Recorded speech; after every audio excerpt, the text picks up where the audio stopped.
大家好，欢迎回到北欧老吴的美股直播。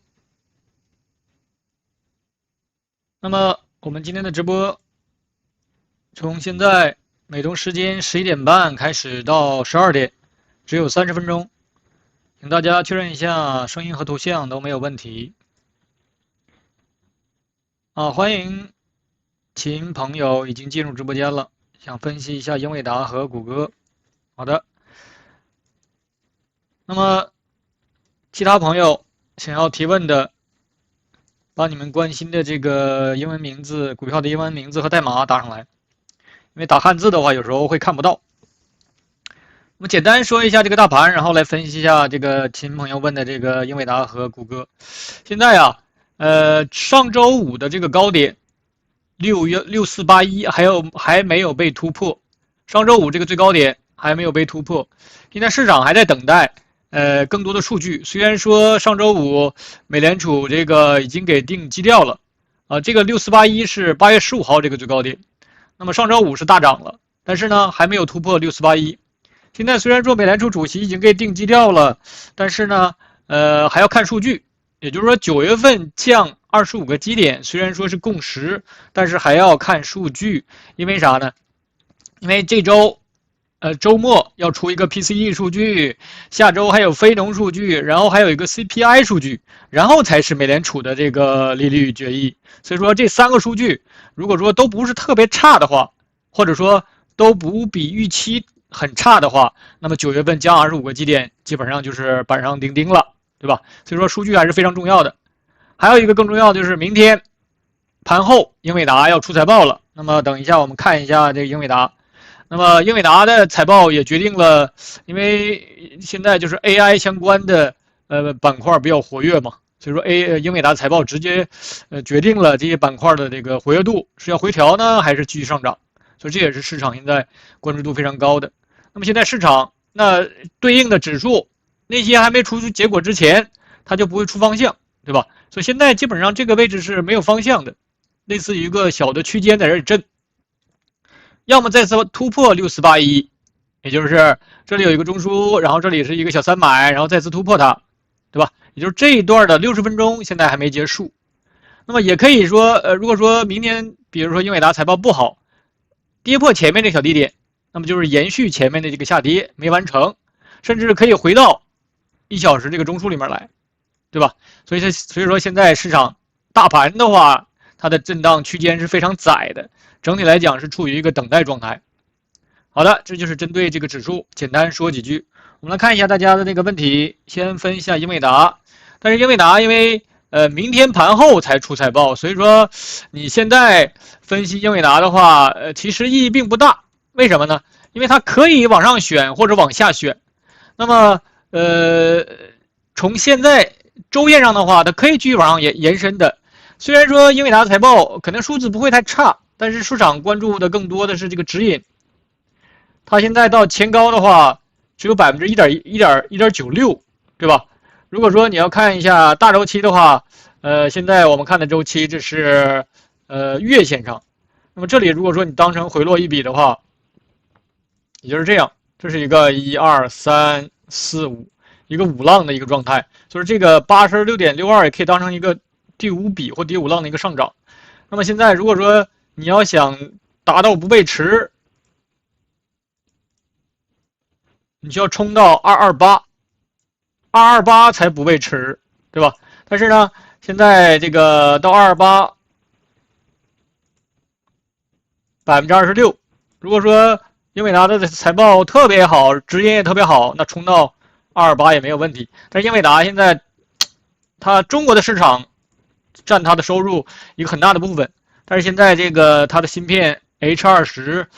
又开始各种新闻又出来了，我不知道真假，对吧？但是对我们来说的话，现在英伟达，你这个位置保留你的仓位没有问题，但是你要是追涨，或者说往里再加的话，那不就稍微有一点激进了。毕竟它从86.62上涨的话是一个1、2、3、4，现在是可以是走5，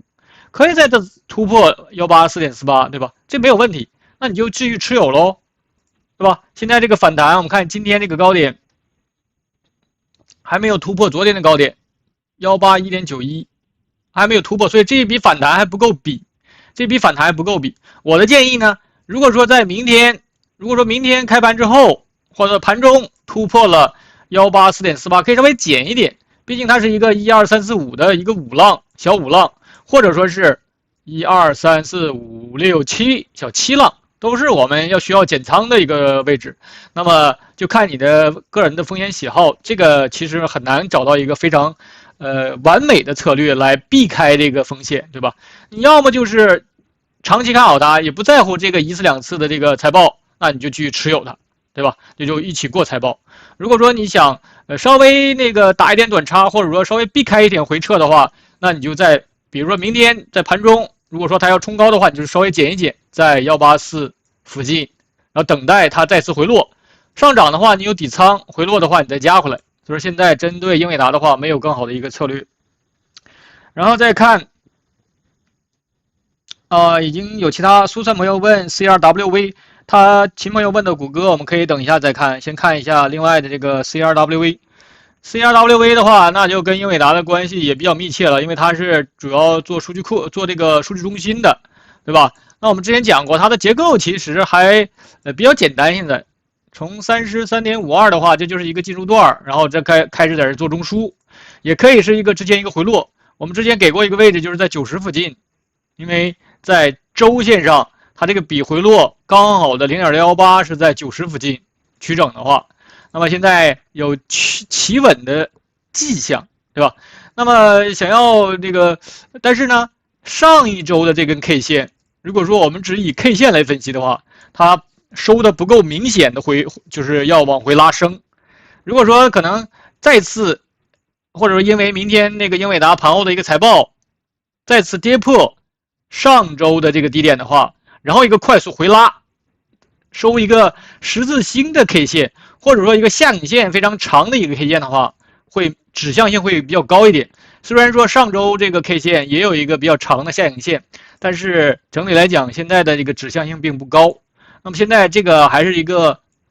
包环关系，对吧？所以说还是要看明天的英伟达财报，对很多的股票都有影响。所以说，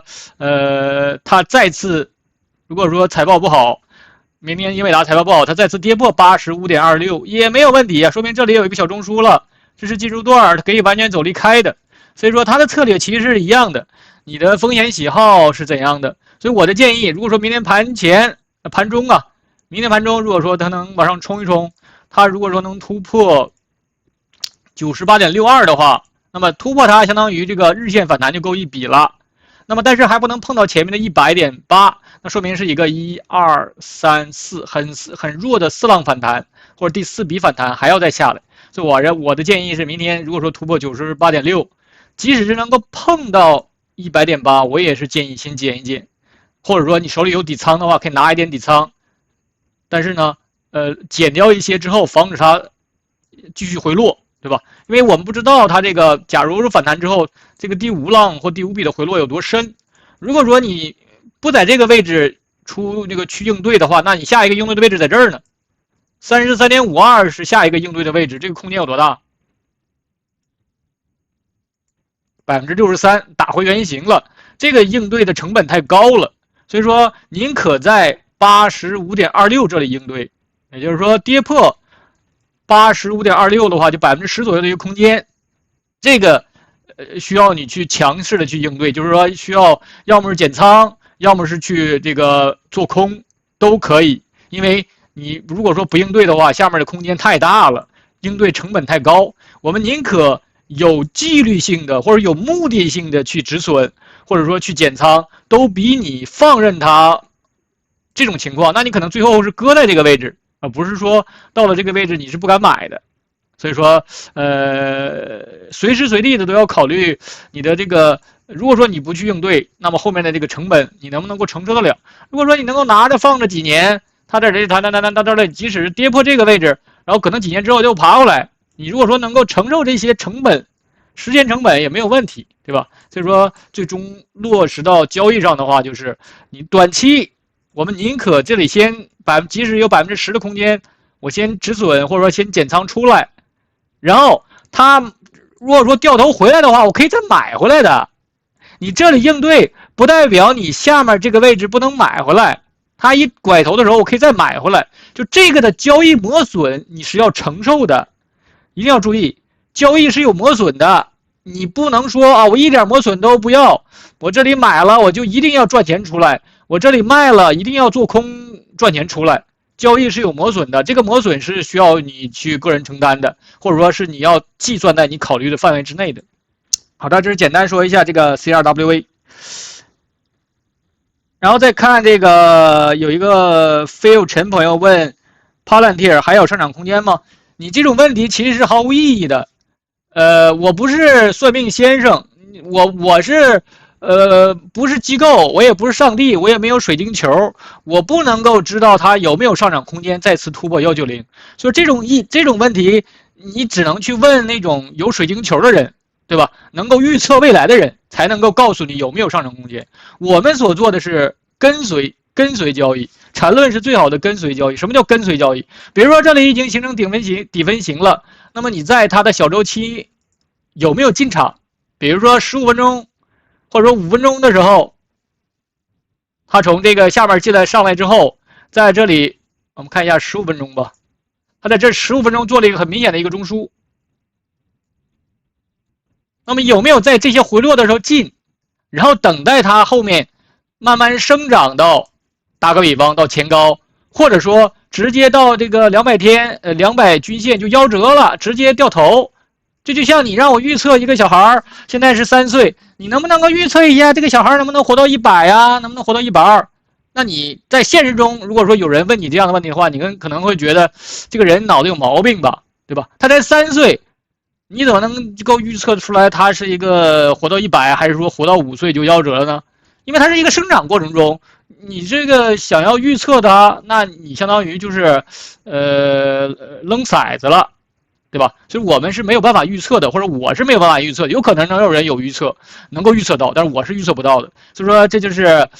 这个问题其实是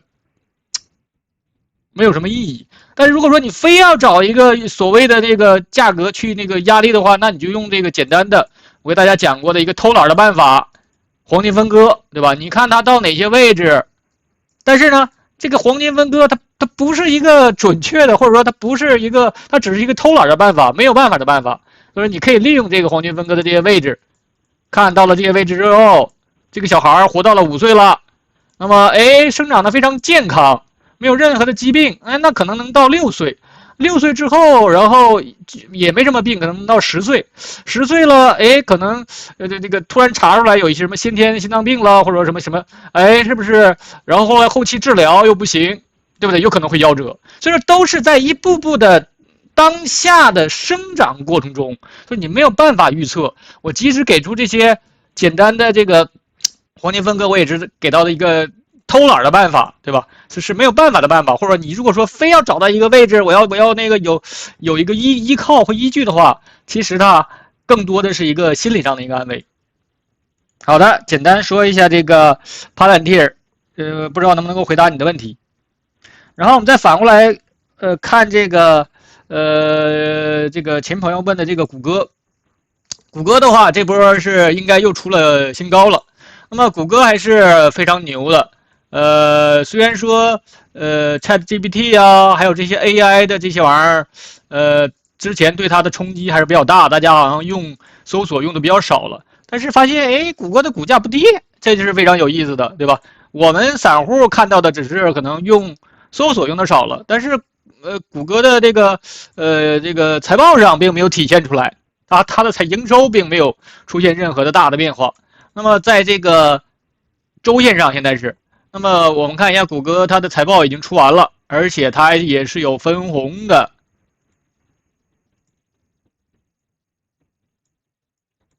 然后我们看一下它的大周期，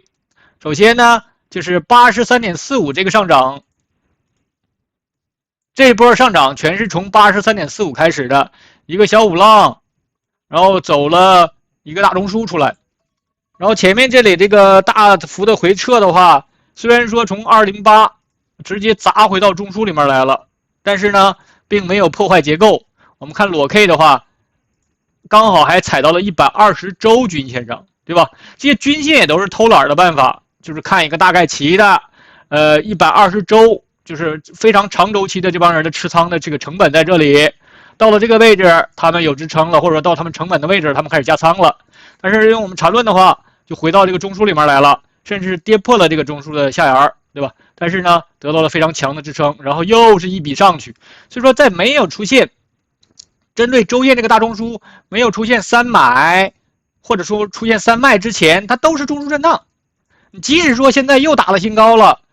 可以再回来也没有问题呀。但是这个空间是非常大的，所以我们当然肯定想在它有转头迹象的时候就开始出逃嘛，对不对？这是我们为什么要分析这段的内部的原因。因为单看周线的话，它只有一笔上。我们看一下它的内部。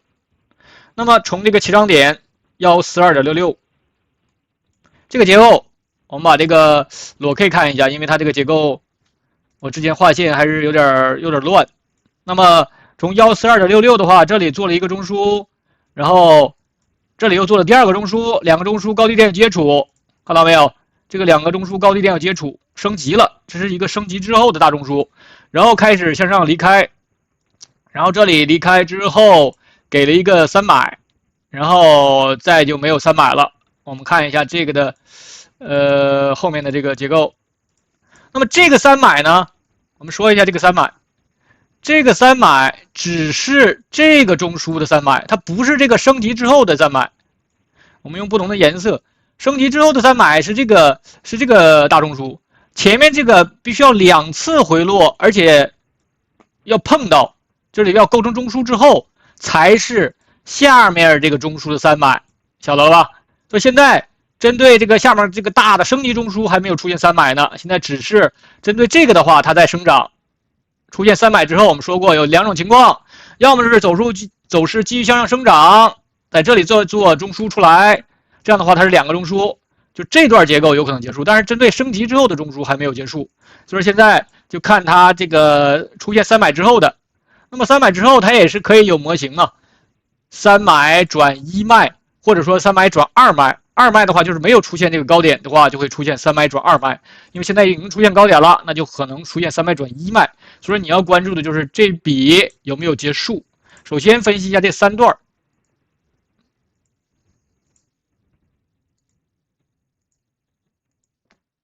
等比例在213.79，对吧？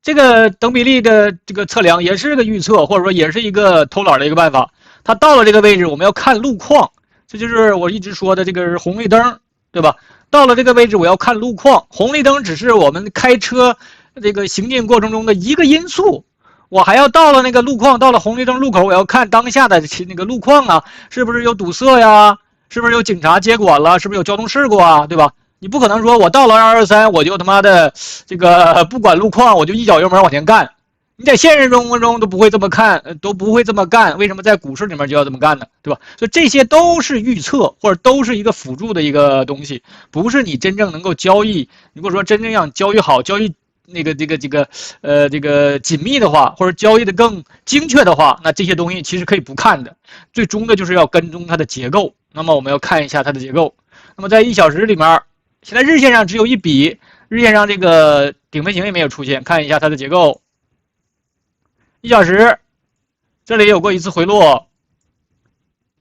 不构成中枢，对吧？然后这里也有过一个，它这段走的是相对比较纠结的，基本上有2个小中枢了。这里可以是一个1小时有一个中枢，然后它这次回落的话没回来，然后这里是打回来了，对吧？所以说它走的还是非常纠结的，也是可以有2个扩张之后的中枢。它在这里做了一个结构同构，发现没有？在1小时这个结构这一段做出来一个同构性的，跟日线上一个同构的一个结构了，走出来2个这个1小时的小中枢，升级了，升级之后，现在这次回落，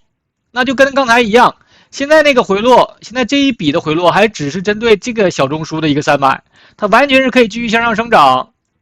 然后在上面再做出来一个中枢，那么还是三买，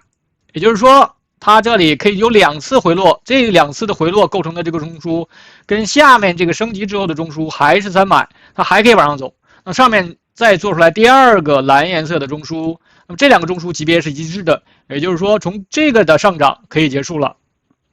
或者然后之后可以把第二个中枢给的震大扩张，然后用这个颜色，然后这个两个中枢的级别是一样，它有可能结束。所以现在是这么一个情况，只要是按照这种情况的这个发展，如果说它在生长过程中，然后啪直接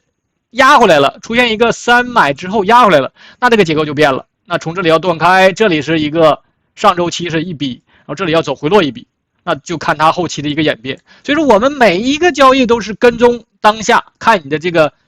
周期里面的这个结构有没有这个破坏你的结构这个结构，对吧？所以说都没有办法去预测它后期怎么走，你能做的就是上仓位跟，这个位置出现3买了，我跟一点上去了，突破前高了，但是有背驰，我慢一点。如果说没有背驰，或者说它走的非常凌厉，这个非常凌厉，我可以继续拿一拿，直到它的内部有2个小中枢了，我可以这个稍微减一点，再看它回落一笔，回落一笔之后，看它还能不能继续上。就是每一段交易都是跟踪出来的，所以说啊，你这个交易周期不能太小。交易的这个为什么我给大家分析的时候，这个最小到这个1小时呢？就是因为如果说周期太小的话，那你就需要应对的就比较频繁，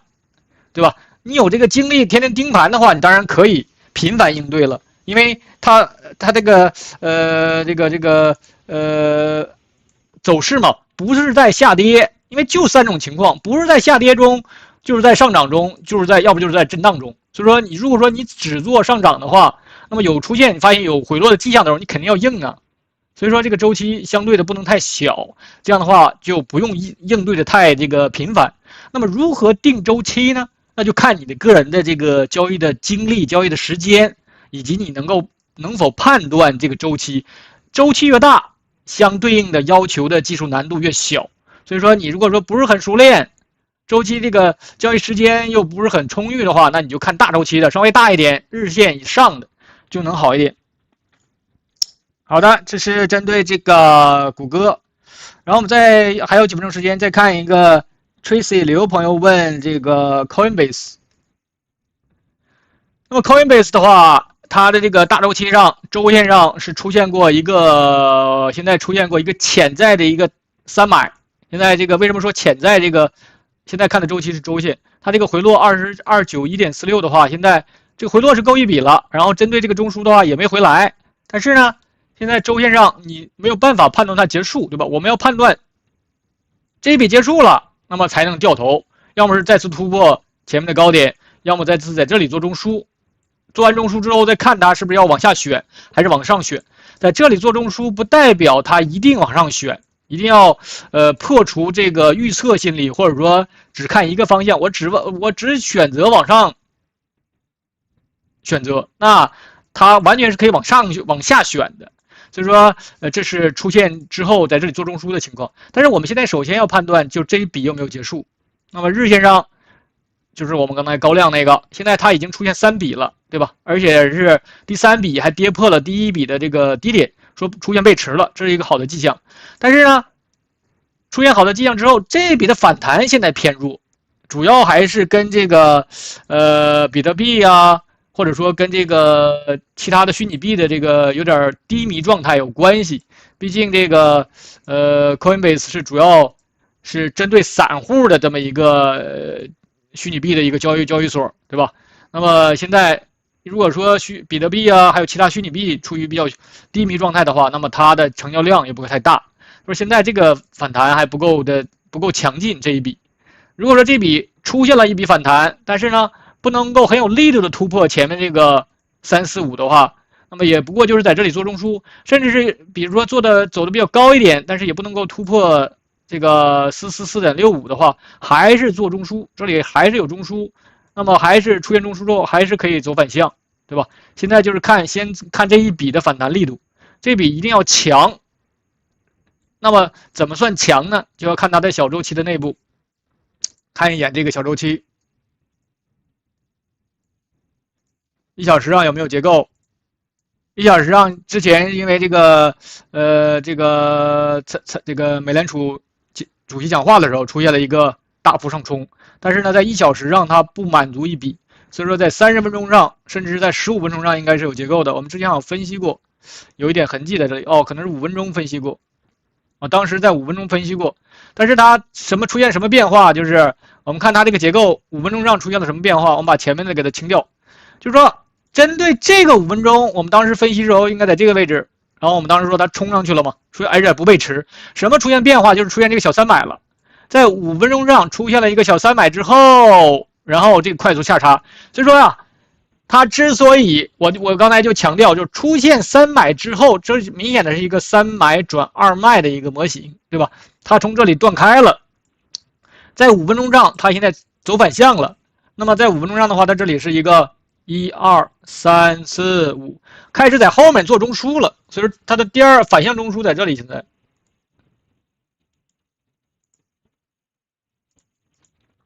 现在这是走这个的反向的结构，这是 A0 起跌点。那么这个有没有结束呢？我们首先看，现在是出现了一个针对这个是出现了一个3卖了，对吧？前面这里也有一个稍微强一点3卖，但是它有包含关系。但是你把这个当成3卖的话，可能是在当下来处理的话是更好的，因为你这个3卖骂完之后或减完仓，直接就快速杀下来了，你可以再买回来，相当于是一个1、2、3、4。这是一个4的反弹，对吧？因为它这个5还没出来，所以说呀，现在针对这个 Coinbase 的话，就这段的结构，我需要它出现强势的反转的那个信号。比如说，如果说这个结构，大周期上其实就这样，这是一笔上，一笔下，我现在出现要上的这个结构要出现强势表达，那么现在你可以从这个300.6这里断开分析。那么在5分钟上，我需要出现它的一个强势结构，但是现在在5分钟上它只有一笔，所以说它的表达在哪儿呢？在1分钟上呢，所以说这就更细了，你需要观察这个的1分钟结构有没有强势表达。哎，我们就到了这个位置，看它的1分钟上结构，这里有一个1分钟中枢，然后1分钟上还出了一个小3买，对吧？这是这里做了一个1分钟中枢，然后上去下来。然后这里我看这个回落不够，所以是1分钟这里这个小3买一直现在到这里，所以说啊，1分钟上它现在这一笔的突破应该是没走完，它如果说能够再次往上走，突破前面这个小高点之后，我要看它有没有被持，这个的上冲之后，但是呢，它这个起涨点在这里，就这是3段，这个3是不能被持的，如果说它一旦被持，或者说等比例的位置某一个位置。上不去，那可能要回来，在这里做中枢就肉了。所以说，一定是这一笔的往上打的时候要有力度，才能够让这个中枢继续往上生长。我不知道有没有说得很清楚，但现在没有这样表达，现在没有这样的表达，意味着什么呢？意味着5分钟上这个没结束，意味着这里即使弹一笔，那么针对它的话还是3卖，还要下来，说明这个下跌没结束。所以说呀，你在做这个。是否进行反转的这个交易的时候，一定是多周期的来看，大周期的有没有结束？首先要看小周期有没有强势的状态。如果说小周期只是一个弱势反弹，然后反弹之后的位置，跟它一比较还是3卖还没回去，那你就知道要赶紧出来了，因为它的小周期已经很饱满了呀，对吧？已经有2个小中枢了，而且小周期可能还出现了盘整背驰，那你就要出来了。所以说，这个方法虽然说我分析的是5分钟、1分钟。应用到你的交易周期上是一样的，方法是一样的，你可以切换成1小时日线，方法是一样的，但是这个周期可以自己定。所以说，针对这个 Coinbase 的话，就是1分钟上现在这个现在的走势没有出现强势表达，那么它完全就是一个弱势的反弹之后继续跌。那么继续跌的话，就是5分钟上它可以继续往下走，甚至是再次跌破前面的这个。起涨点也就是219，就这里可以直接走一个反向跌回去。那么对应到大周期的话，它可以再次跌破。对应大周期完全可以再次跌破291.6，也就是说这个底分型中继了，延续一笔下跌，那可以再往下沉一沉，沉一沉到哪儿了呢？120天和200天均线都在这个位置，看到没有？而且这个中枢的上沿也在这里，如果说真要那个沉下来的话，那就回到中枢里面来了。也就是说，周线上要回到这个中枢里来，对应的这个月线上它可能要继续延续。所以说这都是一个这个连贯性的一个动作。那么针对它的话，没有强势表达的话，你做多是不是就是